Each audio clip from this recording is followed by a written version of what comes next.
All right. So recently I was at a meetup for a rationality group that I co-organize. And as one might suspect, a rationality group is a very nerdy place to be.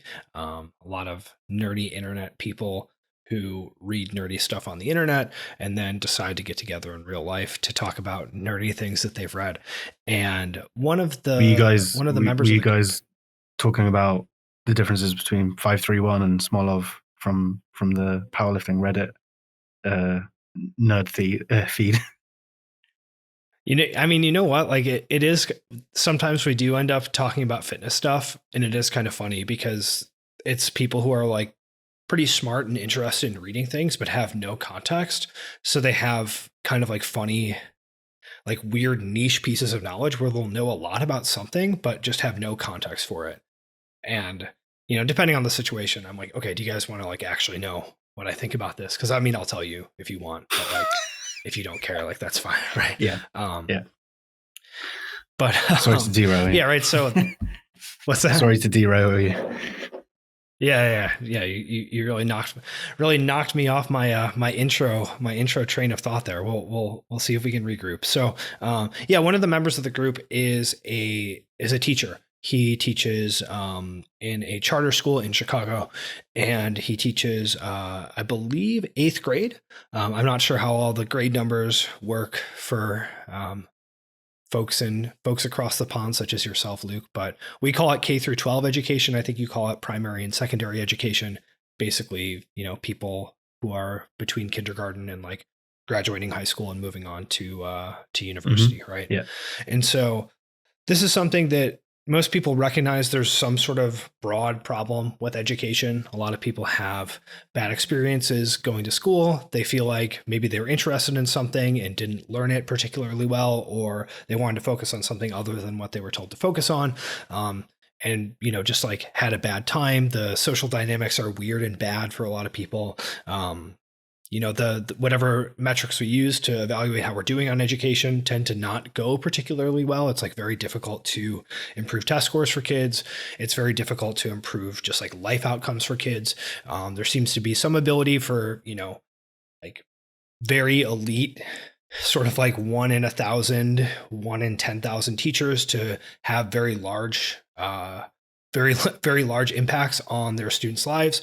But if you're not dealing with someone who's like this elite teacher, it's extremely challenging to show that any sort of like educational intervention like actually makes a difference, right? And so this is like a big problem. People would love for education to be better, but it seems to be very, very hard to make this happen. So just kind of like a general thing. And we're going to relate this to fitness, which I think that we see some similar stuff with fitness, where it would be nice if we could get much better outcomes for people who we coach, for people who come to the gym, for people who do personal training, whatever, where it's like, yes, we do have some percentage of people who have really good results from the programs that we give them, from the products that we're selling them. But for a lot of folks, it just sort of like doesn't work as well as we'd like it to. And maybe if there was some way that we could improve this, like that would be awesome.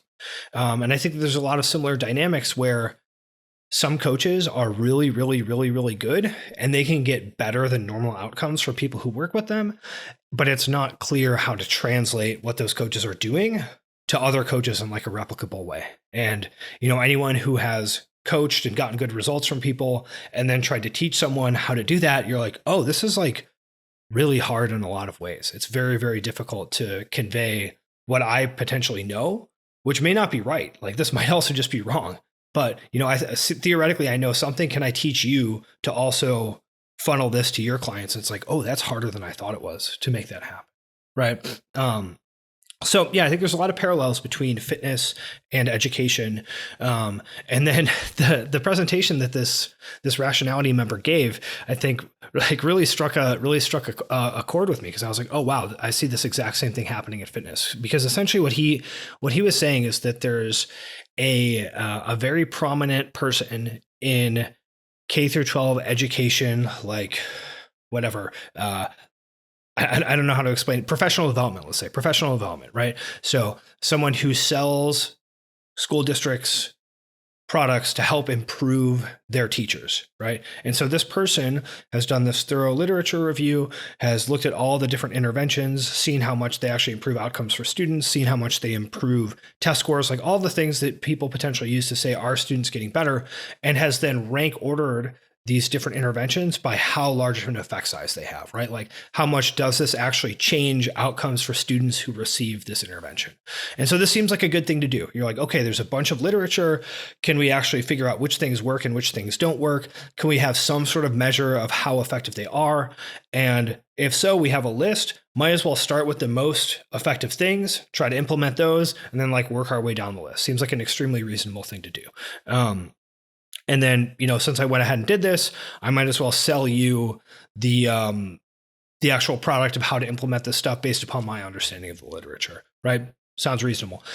If you actually take a look at what this person is claiming, what this person is selling, the most important intervention that he came across in his literature review is something called Collective Teacher Efficacy, which is just kind of this aggregation of the idea of teachers feeling like they have the ability to impact their students' educational outcomes, right? And again, I think there's a lot of crossover to fitness here. It's like, if you believe that you can impact your students' outcomes, then you'll take a lot of smaller actions that will, in fact, impact their outcomes, right? It's like, if you have low expectations, people perform to the level of your expectations. So you should have higher expectations. If you believe you can impact students' outcomes, maybe you'll do a bunch of little things in the classroom that sort of like subtly nudge students to perform better. Maybe you'll do a little bit extra here and there. Maybe students sort of pick up on this idea that they can and should be getting better. So they kind of get like pulled along based upon your, as a teacher and a leader's belief that this is what should be happening, right? So this like sounds nice. This sounds good. It sounds plausible. If you actually look at the study that this collective teacher efficacy intervention is based on, what was done is teachers were surveyed and they were asked questions, something to the effect of like, do you believe these things to be true about your school, about your students? And then that was sort of correlated with outcomes, right? And a bunch of the questions in the survey were things like, does violence in the neighborhood impact your students' ability to learn in the classroom? Yes or no, right? Do drugs and alcohol at home impact your students' ability to learn? Yes or no? And then there's other questions in there that are sort of more along the lines of like, do you think that students have the ability to learn in your classroom? Yes or no, right? Do you believe that the teachers in your school have the ability to impact students' lives? Yes or no, right? So these questions are all kind of mixed together, but just sort of a cursory reading of the study, you're like, it seems like you're basically asking if students have home lives that are disruptive to their education, and if they live in homes where education is valued and prioritized. And if the answer to those questions is no, students have bad outcomes, which like seems just so obvious and such like an obvious inversion of causality, where it's like not collective teacher efficacy that's improving these students' lives. You're basically asking teachers like, do your students have bad home lives that makes it hard for them to learn? If yes, they don't learn well. If no, they do learn well.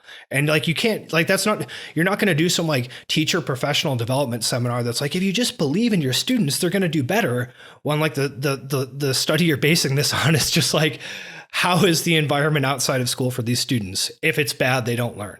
And so this just like is infuriating to me, right? This drives me crazy. And I see this all the time in fitness as well, where coaches talk a lot about mindset. They talk a lot about like wanting it more.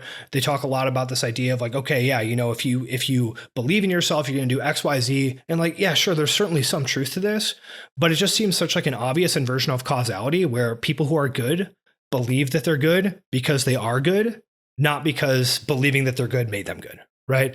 So I don't know. I find this very frustrating. I saw a lot of parallels to fitness and I wanted to rant about it. What do you think, Luke? Yeah, no, I mean, there's a ton that exist in fitness, especially in the sort of like the more performance side. I think one of the things I've seen with that recently was what's his name?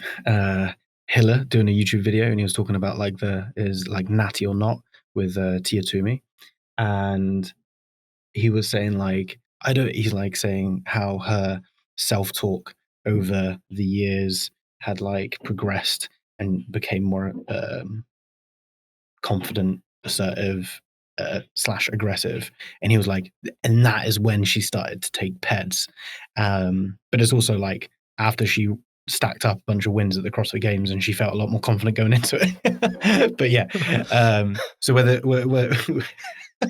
someone is inferring that someone is not natural on YouTube videos, or whether this is a a coach that's sort of like saying that mindset is everything, and it's not the fact that they because CrossFit is fairly young as well, and the people who tend to work with successful athletes and stuff like that, um, they like if we sort of go back, say 10 years ago, there was only a few people who were doing this worldwide, and the people who were sort of looking out for those coaches who were very good, it was fairly easy to sort of come by them.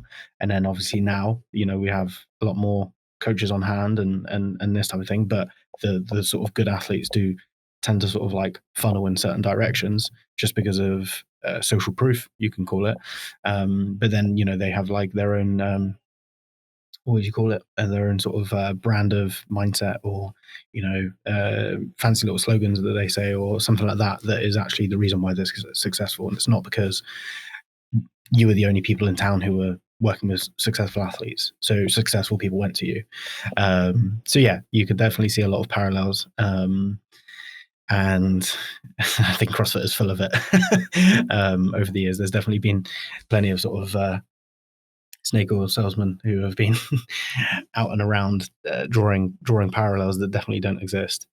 So I think that but going back to sort of the mindset part of that, I think that it can be quite damaging with people's sort of expectations of like how this works and what people actually need to do to sort of put in the work. And I think that one of the things I would say, one of the things that can be quite frustrating is when like there's almost like expectations that anyone should be able to do this thing or that thing, whether it's anyone should be able to row a 2K sub 7 minutes, or anyone should be able to snatch 100 kilos, or anyone should be able to do all of these things. And then the work to get there for a lot of individuals might be just it might take everything that they have to literally get to that stage or get to that point. But there's almost this expectation that needs to be done. And then with that, there also is this thing of like, well, it's not worth doing if I don't get that, or if I'm not working towards that.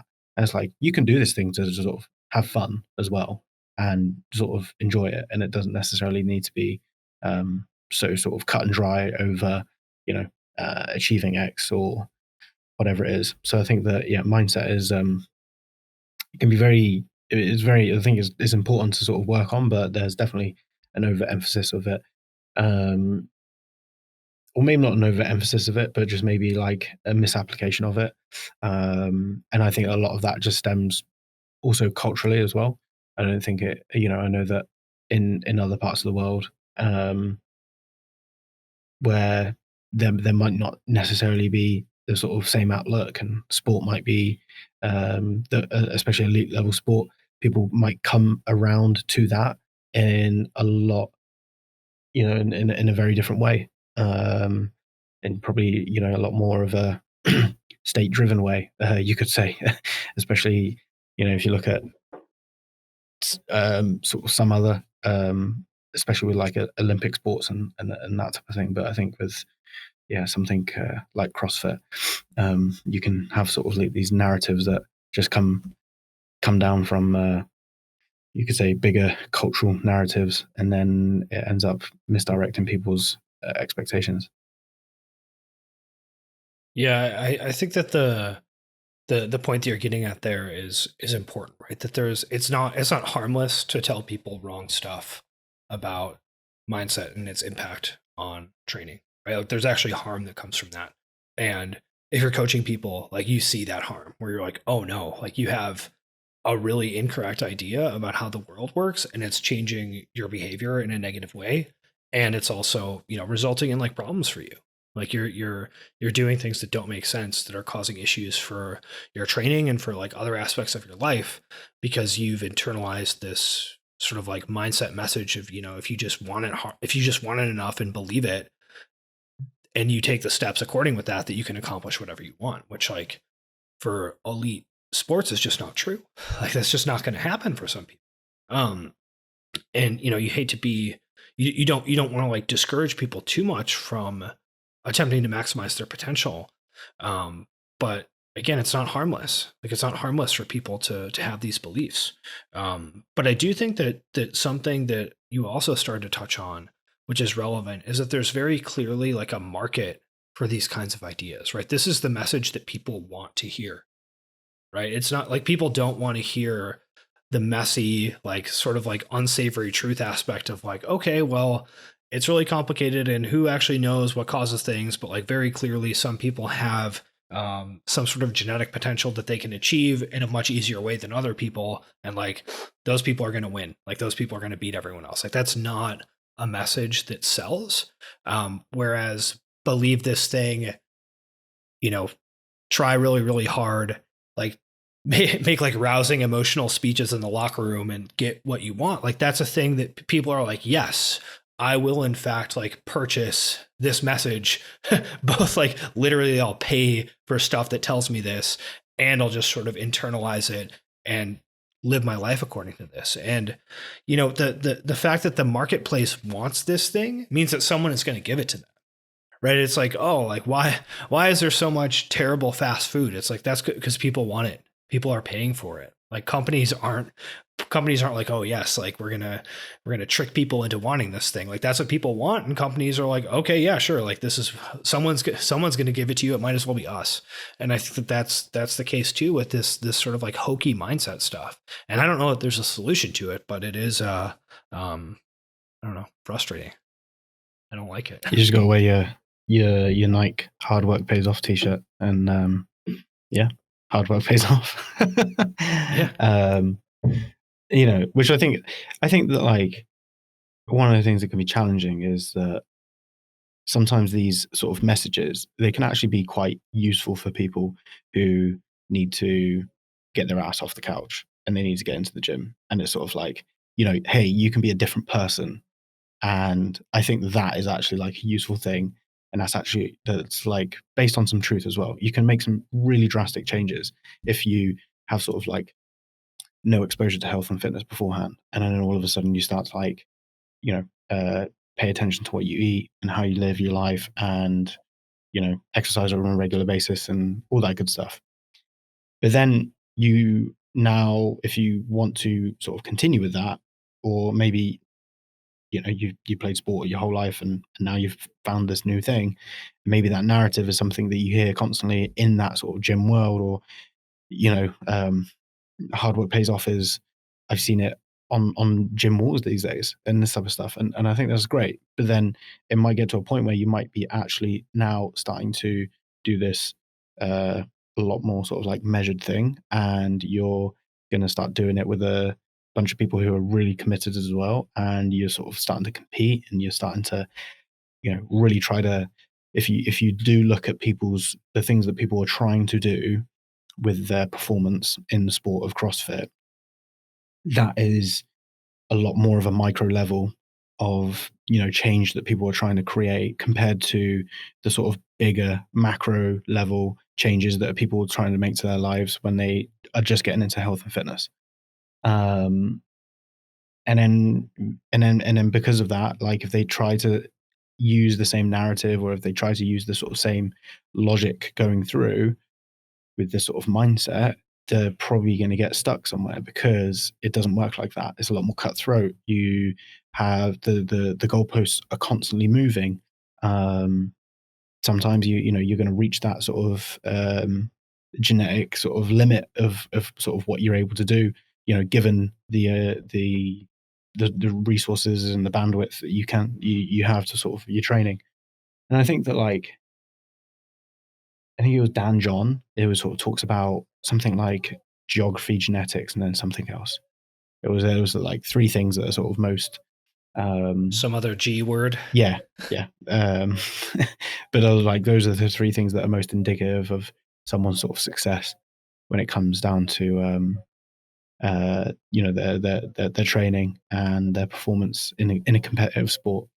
So I think that if you are working with people who are really trying to make these sort of big changes to their life through health and fitness, and yeah, like that message can be really, really helpful. But then if you're starting to work with people who are start wanting to do a lot more of a measured thing, and you've just got to be a lot more clear cut on sort of the message that you're sort of like delivering, or entertaining as well. Like maybe you have to sort of catch people off a little bit and you say like, hey, well, it doesn't necessarily work like that. Let's take it back a little step. I can obviously help you in this situation, but it might be a little bit more difficult than that, which is not easy to do as a coach, and it's very, very difficult to do for people who are trying to be competitive and that type of stuff. But if you are sort of like entertain, and then I've done this in the past, but like I feel like if I do entertain someone's you could say misdirected sort of outlook on how they're going to pursue their goals, if you do entertain that and you just sort of like let them carry on, they're going to get to a point where it doesn't necessarily happen, or there ends up being friction because you haven't necessarily like guided them through that process. Whereas I think that that's something that's important as coaches to do, is that you're not there to sort of like crush people's dreams. You're not there just to write a program for someone, but you are there to like guide them through a process and a plan. And if you say to people, hey, this is actually going to take a little bit longer than that, and here's why, but here's also how we're going to work on that. And if you actually start to provide those solutions around that, you will build up, you build up a lot more trust, and you're probably going to get a ton more buy-in and have a lot more success from the get-go, rather than sort of just like letting people, float around in la la land. Yeah, totally.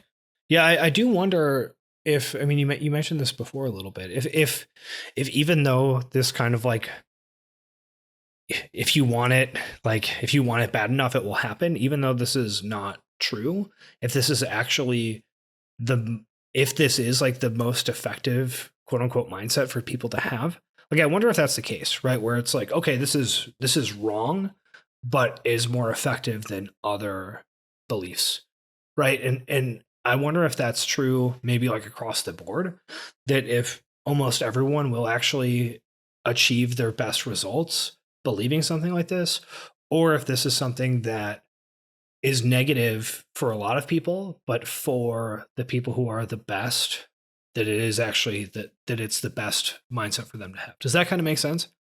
Yeah, I think it's also like geared up with like how people go about stuff as well. I think for people who are more analytical and maybe a little bit more critical of it, it's not helpful. So take ourselves as examples, it's not going to be a helpful mindset for us to have.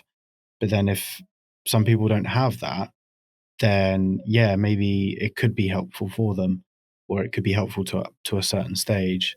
But I do think that like this idea of having like it's almost like this mindset has been sort of adopted via the health and fitness world, like universally, and it sort of comes from um, very competitive sort of sports and tales of glory and all this business. Like it comes from that, and it's sort of like somehow you could say like aligned with sort of the things you hear about in the business world as well, and that type of stuff. Like, and this is sort of like a general, you could say like outlook that people have adopted, but is it helpful? Like, do the best businesses just sort of like go in mindlessly and be like, oh, we're going to just do whatever it takes, and we're going to pull off like a 24-hour workday and all this? Like, no, they don't. They actually, like, they're very, very strategic with how they go about it.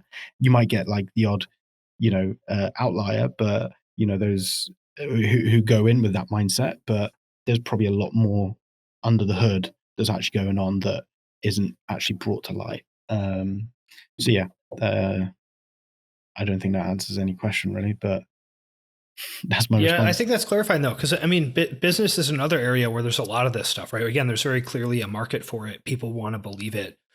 People are willing to sell this idea to them, and it's just not, like you said, it's not what happens for businesses that are successful, right? It's like that's just not it. Yeah, like what was it? So I mean, I think of the business coaching course that I'm doing currently. Like, there's like, for example, quite cheesy, but like they're saying like read these affirmations out, and like every day, 5 days a week, and I'm thinking, I'm like, no, I'm not going to do that. Like, there's no reason for me to do that. But then if I look at the people who are also on the calls and who are doing the course, a lot of them are literally just first foot in the door when it comes to the fitness industry. And it's like, and for those people, like entering the fitness industry now, like, like 2022, when there's just so much in your face about it. Like, okay, maybe 20 years ago this would be a different story, 10 years ago it was a different story, but like now, maybe they do actually need to read those affirmations out, and it could be actually very helpful for like a small group of people, and sort of like create a bit of belief in the sort of value that they provide or whatever it is. But yeah, like I think that you do definitely need to do things to sort of get rid of self-doubt and those types of things. And maybe something like, some very positive mindset affirmations can be helpful. But I do think that most people get to a certain point where that that doesn't really help them beyond that. And I think I highlighted that before with like getting someone off the couch and into the gym. It might be helpful for them to be like, look in the mirror and be like, I am a fit person. I am this.